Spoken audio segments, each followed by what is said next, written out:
दोस्तों नमस्कार। Learning by AP sir YouTube channel में आपका स्वागत है। आज की हम लोग देखते हैं करंट अफेयर्स का इम्पोर्टेंट डिस्कशन। तो आइए शुरू करते हैं। सबसे पहले पीआईबी पे नज़र डालते हैं। तो पीआईबी पे पहली important news second United Nations World Geospatial Information Congress को लेकर के है, क्योंकि इसका 10 से 14 अक्टूबर 2022 को इसकी यानी कांग्रेस की मीटिंग हो रही है। तो ये कहाँ हो रही है, सबसे पहले यही क्वेश्चन बनेगा। तो ये हैदराबाद में इसका आयोजन किया जा रहा है। हैदराबाद के इंटरनेशनल कन्वेंशन सेंटर में इसका आयोजन किया जा रहा है। किसका? तो ये second United Nations World Geospatial Information Congress का। कब? 10 से 14 अक्टूबर 2022 को। और जो थीम रखी गई है इस बार की क्या है? 2022 की theme geo enabling the global village, no one should be left behind. ये थीम आप याद कर लीजिए, एग्जाम के लिए मोस्ट इम्पॉर्टेंट है कि geo enabling the global village, no one should be left behind, ये इस बार की थीम रखी गई। अब इसमें इसका संयोजक कौन है? तो इसका कौन संयोजन कर रहा है? तो इसका संयोजन यानी United Nations Committee of Experts on Global Geospatial Information Management, ये आपका संयोजक पूछे तो आप इसका, क्योंकि इसमें संयोजक ऑर्गेनाइज्ड और कई इसमें हैं, तो ये होस्टेड अलग है, क्योंकि इसका होस्टेड कौन है? इंडिया है इस बार के। तो इसका संयोजक कौन है? एक बार फिर से रिपीट कर दे रहे हैं, United Nations Committee of Experts on Global Geospatial Information Management, ये इसका संयोजक है। और इसका ऑर्गेनाइज कौन करवा रहा है? तो ये department of economic and social affairs of United Nations, यानी संयुक्त राष्ट्र संघ का जो आर्थिक और सामाजिक मामलों का विभाग है उसके द्वारा इसका आयोजन कराया जा रहा। और इसका यानी कौन इसका होस्टेड है? तो भारत का जो department of science and technology है, भारत में विज्ञान और प्रौद्योगिकी मंत्रालय के अंतर्गत कौन? विज्ञान और प्रौद्योगिकी विभाग है, इसके द्वारा यानी होस्टेड किया जा रहा है। अब इसका इम्पॉर्टेंट है क्या कि जियो स्पेशियल टेक्नोलॉजी ये क्या होती है? हमने मेंस का यहाँ क्वेश्चन भी डाला हुआ। तो जियो स्पेशियल टेक्नोलॉजी का प्रयोग हम कहाँ कहाँ कर सकते? तो जो भारत की विरासत है, हेरिटेज है, इसको प्रोटेक्ट, इसको कंजर्व, इसको संरक्षित करने में हम इसका प्रयोग कर सकते हैं। इसके अलावा जो मृदा सॉइल फर्टिलिटी है, मृदा उत्पादकता को मेंटेन किया जा सकता है, और साथ ही फसल क्रॉप डाइवर्सिटी को भी मेंटेन किया जा सकता है। इसके अलावा क्लीन सिटी, वाटर मैनेजमेंट, महिला सशक्तिकरण, वुमेन एम्पावरमेंट, अपशिष्ट प्रबंधन, वेस्ट मैनेजमेंट, डिजिटल इंडिया और क्लीन एनर्जी यानी जिसे स्वच्छ ऊर्जा के नाम से जाना जाता, और क्लाइमेट चेंज, जलवायु परिवर्तन जैसे क्षेत्रों में इसका अहम भूमिका हो सकता है, यानी इसका अनुप्रयोग किया जा सकता है। तो जियो स्पेशियल इंफॉर्मेशन, जियो स्पेशियल टेक्नोलॉजी क्या है? हमने मेंस का यहाँ क्वेश्चन डाला हुआ। तो इसका मॉडल आंसर भी आपको learning by AP sir Telegram channel पे मिल जाएगा। और ये मेंस का जो एक क्वेश्चन है ये आप लोग इसको लिखिएगा 250 शब्द में कि जियो स्पेशियल टेक्नोलॉजी से आप क्या समझते हैं। जियो स्पेशियल टेक्नोलॉजी के अनुप्रयोगों पर क्या कीजिए, चर्चा कीजिए। कुछ अनुप्रयोग आपको हमने यहाँ पर आपके बताए हैं। अगला जो दूसरा इम्पॉर्टेंट करंट अफेयर्स का इम्पॉर्टेंट न्यूज पीआईबी में बना हुआ है, तो कौन है? World mental health day. World mental health day ये कब? हर साल 10 अक्टूबर को मनाया जाता है। अब इस बार का क्यों इम्पॉर्टेंट है? क्योंकि Ministry of Health and Family Welfare के द्वारा एक कहा जाए tele mental health assistant and networking across state, यहाँ पर इसको ध्यान दीजिए, एक पहल शुरू की गई है। किसके द्वारा? यानी ministry of Health and Family Welfare के द्वारा एक पहल शुरू की गई, और उस पहल का नाम क्या दिया गया? मानस, यानी मानस पहल शुरू की गई। तो मानस की फुल फॉर्म क्या है? यानी मेंटल हेल्थ, ए से असिस्टेंस, एंड एन से नेटवर्किंग, ए से एक्सेस और एस से स्टेट्स। यानी मानस की फुल फॉर्म क्या? इसमें ऑनलाइन माध्यम से जो मानसिक स्वास्थ्य होता है, जैसे कोई डिप्रेशन में है, कोई अवसाद या चिंता या किसी प्रकार की उसे मानसिक व्याधि है, उसके संबंध में क्या किया जाएगा? यानी ऑनलाइन के माध्यम से, वीडियो कॉन्फ्रेंसिंग के माध्यम से उसको परामर्श देने का काम इस मानस इनिशिएटिव के द्वारा किया जाएगा। तो इसको जो बेंगलुरु कर्नाटक में national institute of mental health and neuro science है, वहाँ के यानी कर्नाटक के राज्यपाल थावरचंद गहलोत और केंद्रीय ministry of Health and Family Welfare के द्वारा इसको शुरू किया गया। अगर बात करें 2022 की वर्ल्ड जो मेंटल हेल्थ डे है, इसकी थीम क्या रही है, तो ये आपके सामने ये थीम लिखी हुई, make mental health and well being for all a global priority. Make mental health and well being for a global priority, ये इस बार की थीम रही है। अगली तीसरी इंपॉर्टेंट न्यूज़ क्या है कि पीआईबी में ही ये अगली न्यूज़ है कि सस्टेनेबल माउंटेन डेवलपमेंट समिट का यानी 11वीं समिट का आयोजन किया जा रहा। ये कहाँ, तो ये लेह लद्दाख में इसका आयोजन किया जा रहा। और कब से कब के बीच होगा, तो 10 से 12 अक्टूबर 2022 के बीच इसका आयोजन होगा। और इस बार की थीम क्या रखी गई है, तो harnessing tourism for sustainable mountain development, यानी सतत पर्वत विकास के लिए पर्यटन को बढ़ावा देना इस बार की क्या है, यानी थीम है। पर्यटन भी होता रहे, पर्यटन को भी बूस्ट किया जाए, साथ में जो माउंटेन पर्वत क्षेत्र हैं उनका भी सस्टेनेबल विकास, समावेशी विकास होता रहे, इसे सुनिश्चित करने के लिए यानी इस समिट का आयोजन किया गया है। कहाँ, लेह लद्दाख में। अगला पीआईबी में ही ये B20 ऐसे क्वेश्चन आते हैं। B20 पूछ लेगा, चर्चा में रहा B20 क्या है, तो ये बी की फुल फॉर्म है बिजनेस 20। बिजनेस 20 का मतलब हुआ इसका गठन 2010 में किया जाता है और इसमें जो G20 है उसके G20 के लिए एक प्रकार का ये वार्तालाप यानी डायलॉग फोरम है, जिसमें वैश्विक स्तर पर जो बिजनेस कम्युनिटी के लिए इसे क्या किया जाता है, यानी इसका आयोजन किया जाता है। जैसे अभी 2022 का जो इंडोनेशिया में G20 की नवंबर में मीटिंग होने वाली है, उसके पूर्व में क्या तैयारियां हों, क्या स्ट्रेटजी अपनाई जाए, इन सब पे चर्चा के लिए एक प्रकार का जो B20 है वो रोल अदा करता है। तो इसमें लिखा भी है, क्या लिखा है कि it is the official G20 dialogue forum with the global business community. इसका उद्देश्य क्या है, इसका उद्देश्य है to deliver concrete actionable policy, यानी इसमें जो G20 मीटिंग होगी उसमें कौन सी कंक्रीट यानी नीतियाँ उठाई जाएंगी या नीतियाँ इसमें अपनाई जाएंगी, उनके संबंध में रिकमेंडेशन देना भी इसकी क्या है, यानी इसको के उद्देश्य से इसका आयोजन किया जाता है।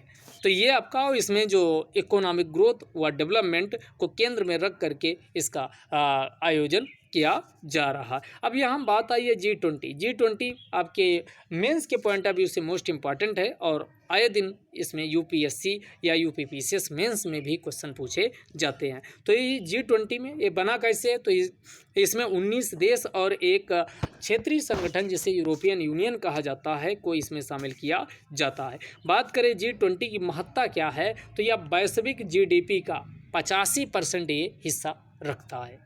पूरी अगर विश्व की जीडीपी को मिला लिया जाए तो 85% इसी G20 में आता है।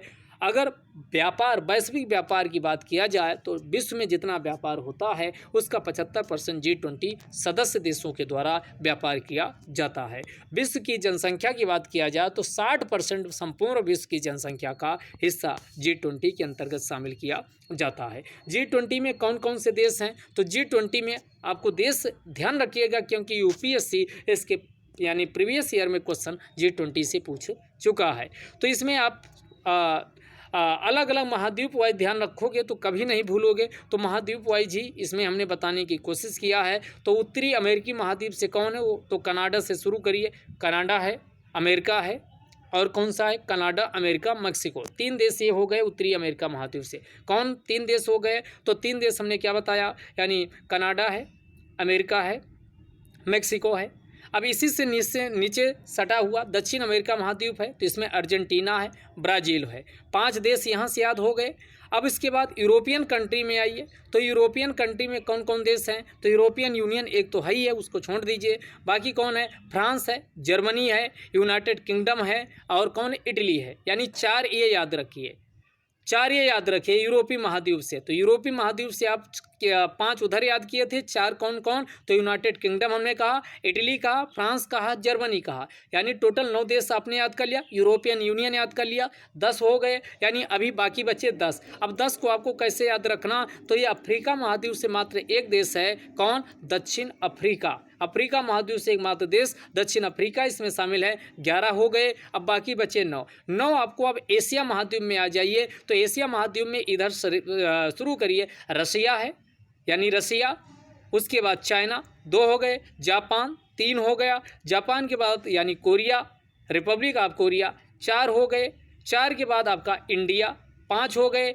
इंडिया के बाद आपका कौन हो जाएगा, इंडिया के बाद इंडोनेशिया, जहां पर अभी इस साल आयोजन होगा, तो कितने हो गए, यानी आप फिर से काउंट कर लीजिए, रसिया हो गया, चाइना हो गया 2, और तीसरे कौन, जापान, चौथा कोरिया, 5वां कौन हो गया, इंडिया हो गया, और छठे इंडोनेशिया, और 7वां ऑस्ट्रेलिया। 7वां कौन हो जाएगा, ऑस्ट्रेलिया। 7 है। अब बाकी जो 2 देश बच रहे हैं वो कौन से हैं, तो वो पश्चिमी जो एशिया महाद्वीप है उसके हैं। पश्चिम एशिया, तो पश्चिम एशिया में सऊदी अरब और तुर्की, केवल पश्चिम एशिया से सऊदी अरब और तुर्की हैं, बाकी और कोई देश इसमें शामिल नहीं है। तो इस प्रकार आप 20 के 20 देश अगर महाद्वीप वाइज याद करोगे तो बिल्कुल दिमाग में यानी फीड हो जाएगा। 20 हमने आपको याद करवा दिए, इसको आप रिवाइज करिए, यही आपका यहाँ पर लिखा हुआ है। तो G20 की जो मीटिंग अभी होगी 2022 वाली, ये कहाँ, इंडोनेशिया में होगी। 13 से 14 नवंबर के बीच इसका आयोजन होगा। भारत में कब होगी, तो भारत में 2023 में G20 की मीटिंग होगी। तो ये सब पॉइंट एग्जाम के पॉइंट ऑफ व्यू से इंपॉर्टेंट है, पूछे जा सकते हैं। अब 21 में इसकी मीटिंग कहाँ हुई थी, तो G20 की 21 वाली मीटिंग इटली में हुई थी। कहाँ हुई थी, इटली में। तो अब बाकी ये मेंस का क्वेश्चन हमने यहाँ डाला है कि G20 क्या है, G20 की महत्ता पर प्रकाश डालिए। तो ये इसकी चैलेंजेस क्या हैं, इसकी चुनौतियाँ क्या हैं, और इससे इसकी महत्ता क्या है, तो इन सब पॉइंट को आपको इसका आंसर आप 200 शब्द में लिखिएगा। अगला, रूरल कोऑपरेटिव क्रेडिट इंस्टीट्यूशन को लेकर के न्यूज बनी हुई है, क्योंकि ग्रामीण स्तर पे इसका क्या किया जा रहा है, यानी जो प्राइमरी स्तर की इंस्टीट्यूट होते हैं उनको क्रेडिट देने के लिए उनको स्थापित करने की बात की जा रही है, और इससे 2020 में यूपीएससी में क्वेश्चन भी पूछा जा चुका है। तो जो रूरल कोऑपरेटिव क्रेडिट इंस्टीट्यूशंस होते हैं, इसे हिंदी में ग्रामीण सहकारी साख संस्थान के नाम से जाना जाता। 2 प्रकार से ये क्या करते हैं, यानी कर्ज उपलब्ध करवाते हैं, एक को यानी अल्पकालीन कर्ज और दूसरे को लॉन्ग टर्म दीर्घकालीन कर्ज के रूप में जाना जाता। अगर शॉर्ट टर्म कर्ज की बात किया जाए, यानी क्रेडिट की बात किया जाए, तो इसमें स्टेट कोऑपरेटिव बैंक है, इसके अलावा डिस्ट्रिक्ट सेंट्रल कोऑपरेटिव बैंक है। तो याद रखिए, यानी ये आप ऐसे बना लीजिए, तो ये वाला सबसे ऊपर वाला कौन हो गया, स्टेट कोऑपरेटिव बैंक, और बीच वाला कौन हो गया, डिस्ट्रिक्ट सेंट्रल कोऑपरेटिव बैंक, और सबसे ज़मीनी स्तर पे जो होता है इसी को प्राइमरी एग्रीकल्चरल क्रेडिट सोसाइटी के नाम से जाना जाता है, जो सबसे नीचे वाला है। तो ये सबसे ऊपर यानी कौन, इसमें हायरार्की के क्रम में क्या किया जाता है, कोऑर्डिनेशन, और इसमें साख यानी क्रेडिट देने का काम किया जाता है। तो सबसे ऊपर हमने क्या कहा, स्टेट कोऑपरेटिव बैंक है, नीचे डिस्ट्रिक्ट सेंट्रल कोऑपरेटिव बैंक, और सबसे नीचे कौन, तो ये प्राइमरी एग्रीकल्चरल क्रेडिट सोसाइटी के द्वारा कर्ज प्रदान किया जाता है। लॉन्ग टर्म में बात करें तो लॉन्ग टर्म में यानी कौन, दीर्घकालीन कर्ज में 2 संस्थाएं काम करती हैं। एक को क्या कहा जाता है, state cooperative agricultural and rural cooperative bank. तो एक ये है state cooperative agricultural and rural cooperative bank, और दूसरा कौन है, primary cooperative agricultural and rural cooperative bank. तो 2 इसमें दीर्घकालीन कर्ज प्रदान करती हैं। अब आइए इन्फॉर्मेटिव क्वेश्चन की ओर चलते हैं। इन्फॉर्मेटिव क्वेश्चन क्या बना हुआ, भारत का पहला सोलर पावर्ड विलेज कौन हो गया, तो मोढेरा। ये मोढेरा कहाँ, गुजरात में है, गुजरात के मेहसाना जिले में ये स्थित है, और ये सूर्य मंदिर है। यानी मोढेरा कौन, जैसे आपका सन टेम्पल कोणार्क का पुरी कोणार्क है, यानी कोणार्क का सन टेम्पल, उसी प्रकार ये गुजरात के मेहसाना में सन टेम्पल के नाम से प्रसिद्ध मोढेरा का मंदिर है, जिसे 1026-27 ईस्वी में किसके द्वारा, भीम प्रथम, चालुक्य वंश के भीम प्रथम के द्वारा बनवाया गया था। अगले इन्फॉर्मेटिव क्वेश्चन की ओर चलते तो अगला है अर्थशास्त्र का नोबेल पुरस्कार 2022 किसे दिया गया, तो 3 लोगों को दिया गया है। कौन 3 है, तो बेन बर्नानके हैं, अगला डगलस डायमंड है, अगला फिलिप डायब बिगो हैं। तो 3 नाम याद रखिएगा, Ben Bernanke, Douglas Diamond, Philip Dybvig. इन 3 लोगों को दिया गया। किसके लिए दिया गया? तो बैंकों और फाइनेंशियल क्राइसिस पर इनके द्वारा रिसर्च यानी किया गया, उसी के योगदान के लिए इनको दिया गया। अगले इन्फॉर्मेटिव क्वेश्चन की ओर चलते तो इंडियन एयरफोर्स के द्वारा 8 अक्टूबर को हर साल क्या मनाया जाता है, यानी वायुसेना दिवस के रूप में मनाया जाता है, क्योंकि 8 अक्टूबर 1932 को ही इंडियन एयरफोर्स की स्थापना की गई थी। अब बात करें इसका आदर्श वाक्य क्या है, तो ये नभः स्पर्शम दीप्तम, नभः स्पर्शम दीप्तम इसका आदर्श वाक्य है, जो गीता के 11वें अध्याय से लिया गया है। इस बार क्यों इम्पॉर्टेंट है? क्योंकि इस बार 90 साल ये अपना मनाने जा रहा है। कौन? इंडियन एयरफोर्स के द्वारा। अगला आज का ये शायद लास्ट, हाँ ये लास्ट है आज का, तो ये कौन? शस्त्र रामानुजम पुरस्कार 2022। शस्त्र रामानुजन पुरस्कार 2022 किसे दिया गया? तो ये मैथमेटिशियन यून किंग टैंग को दिया गया। और ये पुरस्कार पाने की क्या शर्त है? तो ये पुरस्कार पाने के लिए 32 वर्ष या इससे कम एज होनी चाहिए, और रामानुजन के द्वारा जो सिद्धांत प्रस्तुत किए गए उसके संबंध में कोई रिसर्च यानी मैथमेटिक्स के क्षेत्र में योगदान के लिए ये पुरस्कार दिया जाता है। तो ये आज का रहा डिस्कशन। ये आपको वीडियो कैसा लगा? कमेंट बॉक्स में अपना राय, अपनी ओपिनियन जरूर दे के जाइए। लाइक डिसलाइक अभी तक नहीं दबाए हैं तो उसको लाइक डिसलाइक बटन को भी दबा दीजिए। अगले वीडियो में फिर मिलेंगे, तब तक के लिए जय हिंद, जय भारत।